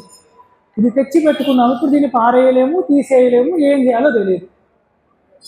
మనవాడు ఏం చేశాడు, ఈ పెద్ద గురువు అక్కడ వేద పండితుల దగ్గరికి వెళ్ళొద్దన్నాడు, శాస్త్రం దగ్గరికి వెళ్ళొద్దన్నాడు. ఇప్పుడు నా పరిస్థితి ఏమిటి అని ఒక పశువుని కట్టేసినట్టు అలా కట్టేసి కూర్చోబెడతారు వాళ్ళని. ఎంత ప్రమాదం అవుతుంది. రాను రాను వీళ్ళు శాస్త్రాన్ని నిందిస్తారు, దేవతలను నిందిస్తూ ఉంటారు కూర్చొని. అలాగ మెల్లిగా వైదిక సనాతన ధర్మం నుంచి పక్కకు వెళ్ళిపోతారు. అప్పుడు నా ఇహం నా పరాంగతి అన్నాడు, పరమాత్మ అన్నాడు. శాస్త్రాన్ని విడిచిపెట్టిన వాడికి ఇహము ఉండదు, పరమగతి అసలు ఉండదు వాడికి అని చెప్పారు. ఎంత ప్రమాదంలోకి వెళ్ళిపోతారు. అందుకు ఎప్పుడూ తస్మాత్ శాస్త్రం ప్రమాణంటే కార్యాకార్య వ్యవస్థ అనుమానమే లేదు. శాస్త్రము అంటే శృతి స్మృతిలే. మనలాంటి వాళ్ళకి అర్థం కావడానికి పురాణ రూపంలో, కావ్య రూపంలో, రామాయణ భాగవత భారతాది రూపంలో చక్కగా చెప్తారు. వాటిల్లో విని మనం పాటించడమే, అసలు వేరే ఏది అవసరం లేదు. అందుకే ఇది చాలా ముఖ్యమైనది. ఇంకా దీని తర్వాత కొనసాగిస్తూ విష్ణు పురాణములో హరివంశములో సాక్షాత్తు శ్రీ మహావిష్ణువు అన్న మాటను ఉటంకించారు జగద్గురు ఆదిశంకరాచార్యులు వారు. ఎందుకంటే జగద్గురు అన్న మాట ఏదో ఎవరో బిరుదు ఇచ్చినట్టు ఇచ్చింది కాదు కదా. జగద్గురు అన్నది సాక్షాత్తు వ్యాసుల వారు చెప్పిన మాట అది. ఆ పరంపరగా వచ్చిన గోవింద భగవత్పాదాచార్యుల వారు మీరు శంకర దిగ్విజయాల్లో చెప్తే వారు అన్న మాట స్పష్టంగా ఉంటుంది. ఏమన్నారంటే ఆ కృతయుగంలో కపిలుడు, త్రేతాయుగంలో దత్తుల వారు, ఈ ద్వాపర యుగంలో మనకి వ్యాస భగవానుడు జగద్గురువు, కలియుగంలో నీవే జగద్గురువు నాయన, సాక్షాత్తు శంకర స్వరూపం అని శివరహస్యం గ్రంథంలో ఉన్నది, అలాగే శివ పురాణములో ఉన్నది, అలాగే శంకర దిగ్విజయములలో కూడా ఉన్నది. అందుకు అది ఏదో ఇస్తే పెట్టుకునే బ్యాడ్జ్ లాంటిది కాదు, గురుత్వం అది. అందుకని అంత గొప్పవారు జగద్గురు. వారు ఉటంకించిన మాట చెప్తాను నేను, ఎంత ప్రమాణమో చూడండి. శృతి స్మృతి మమైవాగ్నే, శ్రీ మహావిష్ణువు అంటున్నారు, శృతులు స్మృతులు నా యొక్క ఆజ్ఞతోనే వచ్చి ఉన్నాయి. ఎస్తే ఉల్లంఘ్యతే ఉల్లంఘ్య వర్తతే, ఎవరైతే ఎక్కడైతే దీనికి ఉల్లంఘన దీన్ని దాటతారో, పాటించారో, ఇష్టం వచ్చినట్టు వ్యవహరిస్తూ ఉంటారో, ఆజ్ఞాచ్చేది వారు ఒకవేళ ఈ ఆజ్ఞను, ఈ శృతి స్మృతిలో చెప్పిన ఆజ్ఞను విడిచిపెడతారో వాళ్ళు మమ ద్వేషి, వాడు నన్ను ద్వేషించినట్టే. అంతే కదండి. పరమాత్మ చెప్పిన మాటని వినట్లేడు అని అర్థం. మాట వినడానికి వాడు భక్తితో కూర్చుంటే ఏమిటి, కూర్చోకపోతే ఏమిటి. ఇది ఎలా ఉంటుందంటే, మా నాన్నగారు అంటే నాకు చాలా ఇష్టం అండి, భలే అందగాడు, భలే ఉద్యోగం చేస్తాడు, కానీ ఆయన చెప్పిన మాట వినబుద్ధి కాదు అంటే ఎలా ఉంటుంది? అసలు అర్థవంతంగా ఉంటుందా? అలా ఉంటుంది ఆ మాట. అంటే మా నాన్నలో కొన్ని గుణాలు చూస్తున్నాము, కానీ ఆయన చెప్పిన మాట వినకపోతే ఎలా ఉంటుందో, పరమాత్మని పూజిస్తున్నాను, రూపలావణ్యాన్ని కీర్తిస్తున్నాను, కానీ శృతి స్మృతి మాకు ప్రమాణం కాదు, మా పుస్తకాలు మేమే రాసేసుకుంటామంటే అంత మూర్ఖంగా ఉంటాయి. కాబట్టి మమ ద్వేషి మద్భక్తు అపి, ఒకవేళ అట్లాంటి వాడు నా భక్తి అయినా కూడా, భక్తుడు అయినా కూడా, నా వైష్ణవ, వాడు వైష్ణవుడు కాదు అన్నారు. అంటే సర్వవ్యాపకమైన పరమాత్మని వాడు దర్శించలేకపోతున్నాడు. నా మాటయే ఆ వేద శృతి స్మృతి రూపములలో ఉన్నదని వాడు చూడలేకపోతున్నాడు. నా భక్తుడే అవ్వచ్చు, నా నామాన్నే స్మరించవచ్చు, కానీ వాడు భక్తుడే, కానీ వైష్ణవుడు కాదు. ఈ హరివంశంలో, విష్ణు పురాణాల్లో, పద్మపురాణాల్లో ఈ మాట ఉన్నది. విష్ణువే చెప్పాడు సాక్షాత్. అందుకు నేను దీనికి సమయాన్ని వెచ్చించి చెప్తున్నాను. ఈ కాలంలో కూడా ఇష్టం వచ్చినట్టు తయారవుతున్నారు జనాలు. అలా ఇక్కడ ఉన్నవాళ్ళు కాకపోవచ్చు, కానీ తర్వాతి కాలానికి సత్ప్రమాణముగా ఇది ఎక్కడున్నదో చెప్పే ఒక ఉద్దేశంతో అంత సవివరణ చేయవలసి వచ్చినది. ఊర్జిత శాసన అన్నది అంత గొప్ప మాట అది. అంటే మనం ఉల్లంఘించడానికి వీలు లేదు. స్వామి మాట ఆజ్ఞ, దాన్ని దాటడానికి వీలు లేదు. మనం శబ్దాతిగ యతో వాచో నివర్తంతే అప్రాప్య మనసా సహా అని శబ్దములతో వాక్కులతో కూడా అందడు. అంటే మనం ఇప్పుడే చెప్పాము, శృతి స్మృతులు ఎందుకు ప్రమాణం అంటే, శృతి స్మృతులు ఏం చెప్తున్నాయి? పరమాత్మ గురించే చెప్తున్నాయి, ఆమె తెలుసుకోవడానికే చెప్తున్నాయి, ఆమె తత్వాన్నే చెప్తున్నాయి, కానీ నేరుగా చెప్పలేకపోతున్నాయి. ఇవి చదివేశామండి మాకు అన్నీ వచ్చేసి అనుకోవడానికి వీలు లేదు. మళ్ళీ మీరు మననము చేయవలసినదే, విచారణ చేయవలసినదే, ధ్యానము చేయవలసిందే, ఆ పరమాత్మ తత్వాన్ని అనుభవంలోకి తెచ్చుకోవాల్సిందే. అనుభవంలోకి వచ్చామని చాలామంది టీవీలో చెప్తారు, ఏదో విచిత్రం, నాకు పరమాత్మ దర్శనం అయింది అంటాడు. ఎంత విచిత్రం! దర్శనం ఎలా అవుతుంది? నేను ఈ మైకుని చూస్తున్నాను, నేను మిమ్మల్ని చూస్తున్నాను అంటే పరమాత్మ మనకి భిన్నముగా ఉన్నాడా? నేను పరమాత్మ దర్శనమైంది అంటే దృష్టి గోచరుడా, ఇంద్రియ గోచరుడా, పొరపాటు? అలా కాదు. మరి ఎలాగ దర్శనం అంటున్నాం మనము? అనుభవంలోకి రావాలి. అనుభవంలోకి వచ్చిన వాడు చెప్పలేడు, వాడు కేవలం మౌనమే మిగులుతుంది. అందుకే కదండి మౌన వ్యాఖ్య ప్రగత పరబ్రహ్మతత్వం వివానం అని అంత గట్టిగా రాశారు శంకరులు దక్షిణామూర్తి సూత్రంలో. మౌనంలోనే వ్యాఖ్యానము చెయ్యాలి, అది అనుభవ వేద్యము పరమాత్మది. అందుకే ఎవరికి చెప్ప శక్యము కాదది. అదే వేదంలో చెప్పారు, యతో వాచో నివర్తంతే అప్రాప్య మనసా సహా. ఎక్కడైతే మాటలు మనస్సు కూడా ఊహించలేదో అక్కడ పరమాత్మ తత్వము ఉంటుంది. ఎందుకు? మనస్సు వాక్కులు అవన్నీ సృష్టిలో వచ్చినవి, సృష్టి తర్వాత వచ్చినవి. పంచభూతాలు కదా, ఆకాశతత్వం శబ్దగుణమై ఉన్నది. శబ్దగుణానికి ఎట్లా అందుతుంది? దానికి పై స్థాయిలో ఉన్నవాడు ఈశ్వరుడైతే, ఆత్మగుణమైతే, అందుకని అది ఉండేది కాదు. ఇంకొకటి, ఇంకా దర్శనం ఎందుకు కాదు అంటే, ఎందుకంటే ఈ అవ్వదని కాదు అక్కడ చెప్పేది, అనుభవం అవుతుంది అని. అపరోక్షానుభూతి, పరమాత్మని మనస్వరూపముగానే దర్శనం చేసుకుంటాం. చూసేదే పరమాత్మ అని తెలుసుకోవాలి. స ఈక్షతి, అదే చూస్తుంది. అందుకని నాకు దేవుడు కనపడ్డాడు అనడానికి వీలు లేదు. కనపడచ్చు సగుణ సాకారంగా, కానీ అది దాటి నిర్వికల్పముగా అనుభవములో వచ్చినదే అసలైన అనుభూతి. అదే జీవన్ముక్తి అవస్థ. శబ్దాతిగముడు పరమాత్మ, దాన్ని మించినవాడు. అలాగే శబ్ద సహ, మళ్ళీ మరి ఇంకా శబ్దములలో వేదములలో అందనివాడు. మరి ఏమంటారు, వినద్దా? మరి ఎట్లా ఇక్కడ తీసుకొచ్చి కూర్చోబెట్టారు విష్ణుదాసం 1000 నామాలు, మరి వింటే అందదంటున్నాడు. అలా కాదు నాయన, శబ్ద సహాయపడుతుంది నీకు. అసలు వదిలేయమని కాదు అక్కడ చెప్పింది. ఇది నేరుగా ఇస్తుందని కాదు, క్రమశః క్రమముగా మనకి ఇది ముక్తిని జ్ఞానాన్ని ఇస్తుంది. నేరుగా ఇవ్వట్లేదని చెప్పడం వరకే. సర్వే వేదాయ పదమామనంతి వేదైశ్చ సర్వై అహమేవ వేద్య. వేదములో మొత్తం పరబ్రహ్మ గురించే చెప్పారు. ప్రతి పదము పరబ్రహ్మ గురించే చెప్పబడింది, కానీ నేరుగా కాదు. ఇక్కడక్కడక్కడ అలా అలా ఒక్కొక్క గుణాన్ని చెప్పింది. ఈ గుణాలకి అతీతుడు కదా ఆయన. అక్కడ ఆయన ఉంటారు, ఆ తత్వం అక్కడ ఉంటుంది. అది అలా తెలుసుకో అని చెప్తున్నారు. శిశిరః అన్నప్పుడు చంద్రుడు, చల్లని వాడు అని. తాపత్రయాభితప్తానాం సంసారః శిశిరః. మనిషికి, జీవుడికి, జీవ భావన ఉన్నవాడికి తాపత్రయములు అని 3 ఉంటాయి. అలాగే అవి అనేక రూపములుగా ఉంటాయి మనకి సంసారంలో ఉన్న వాళ్ళకి.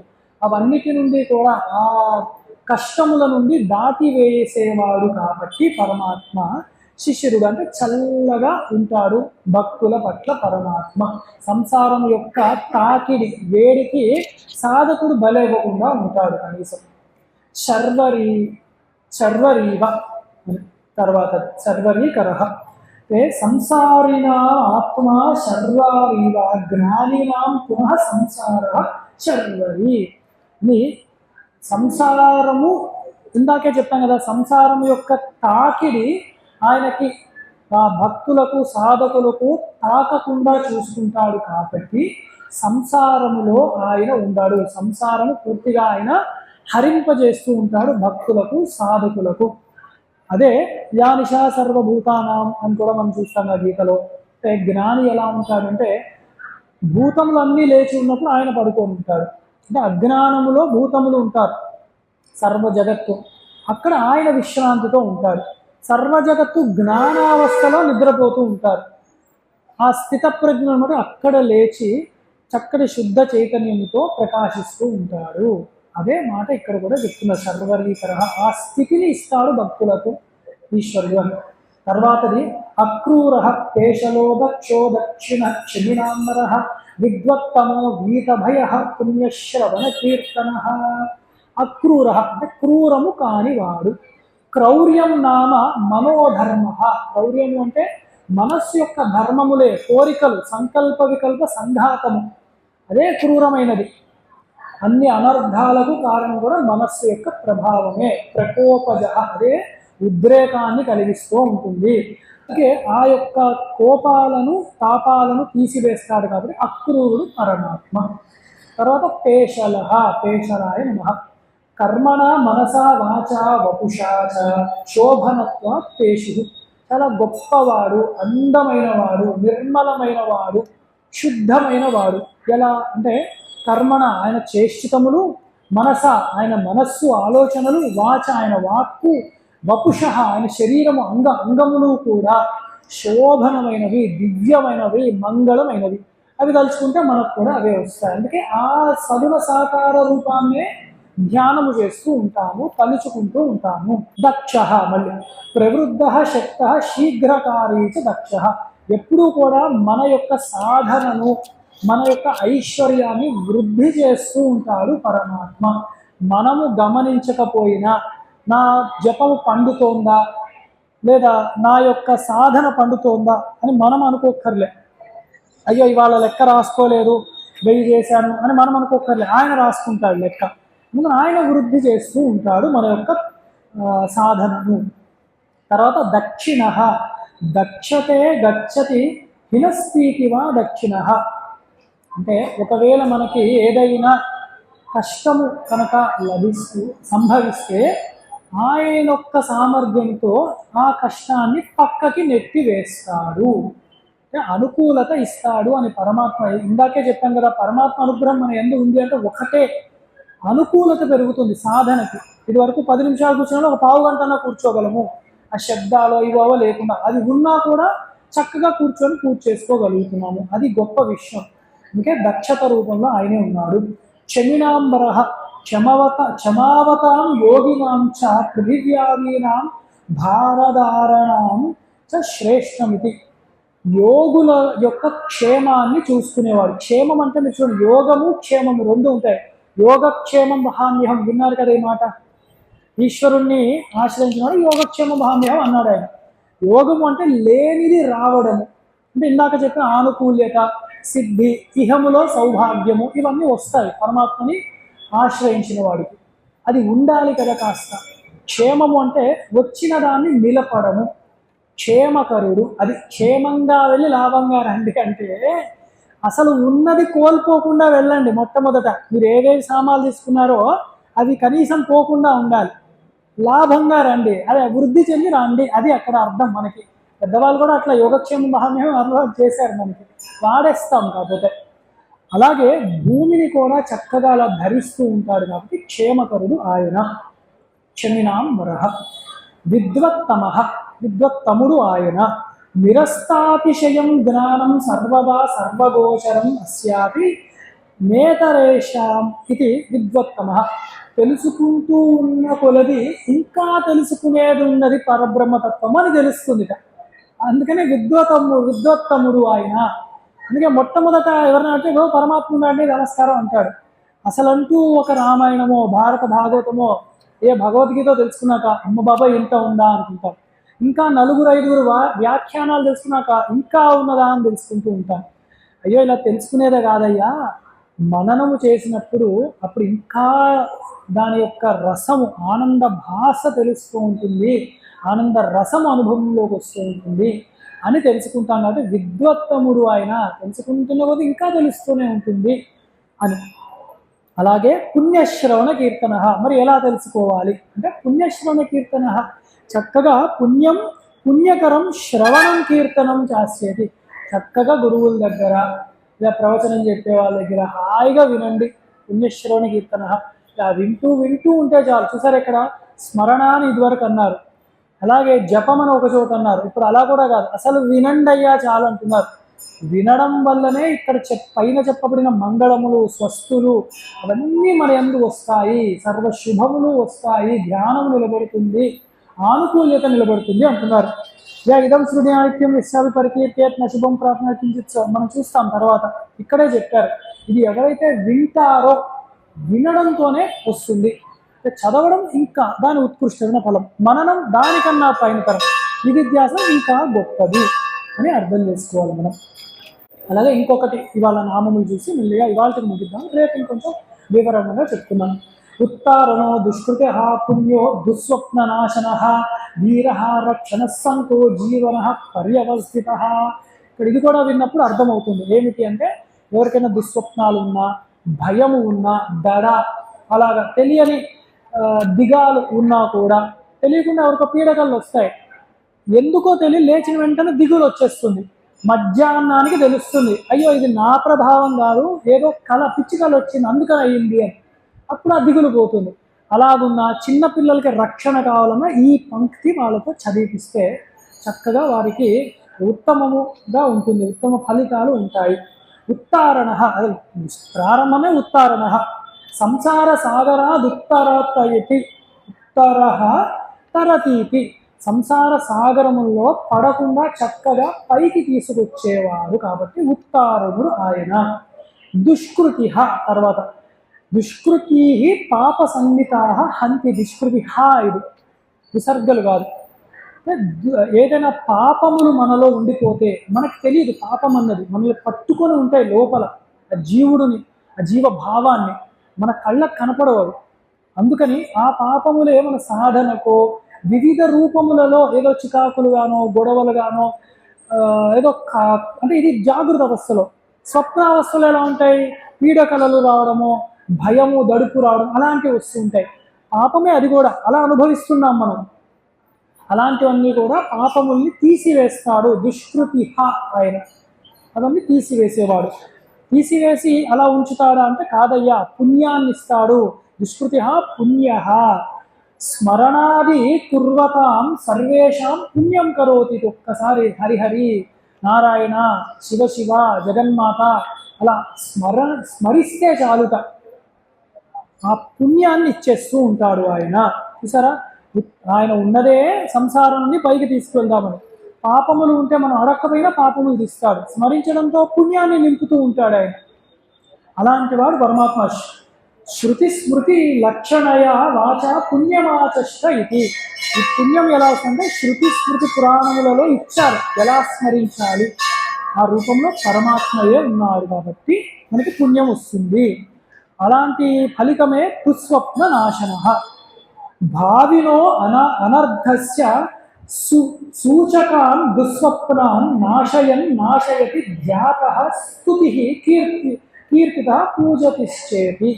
ఇప్పటి వరకు అనుకున్న ఈ సగుణ సాకార రూపమైన శ్రీ మహావిష్ణు పరమేశ్వరుణ్ణి ఎవరైతే ధ్యానము చేస్తారో, స్మరిస్తారో, గుర్తు తెచ్చుకుంటూ ఉంటారో, మననము చేస్తారో, లేదా వింటారో ఆయన గురించి, వాడికి దుస్వప్నములు ఉండవు అని చెప్తున్నారు. అలాగే వీరహ వివిధ సంసారిణాం గతి ముక్తి ప్రదానమైన హంతి. వివిధ రకములైన కష్టములను తీసివేసి ముక్తిని ఇచ్చేవాడు కాబట్టి వీరహ ఆయన. రక్షణ సత్వం గుణం అధిష్టాయ జగత్రయం రక్షణ. సత్వగుణాన్ని తీసుకొని త్రిమూర్తి రూపకుడైన వాడు, త్రిమూర్తి ఆత్మకుడు అయినవాడు, త్రిగుణాతీతుడైన ఆ శ్రీ మహావిష్ణువు సత్వగుణాన్ని ప్రధానముగా పెట్టుకొని 3 లోకములను రక్షిస్తూ ఉంటాడు అని అర్థం. ఎప్పుడు రక్షిస్తాడు మనల్ని? 3 లోకములు అన్నప్పుడు ఇక్కడ జాగ్రత్త స్వప్న సుషుప్తి అవస్థల్లో అని కూడా మనం తీసుకోవచ్చు.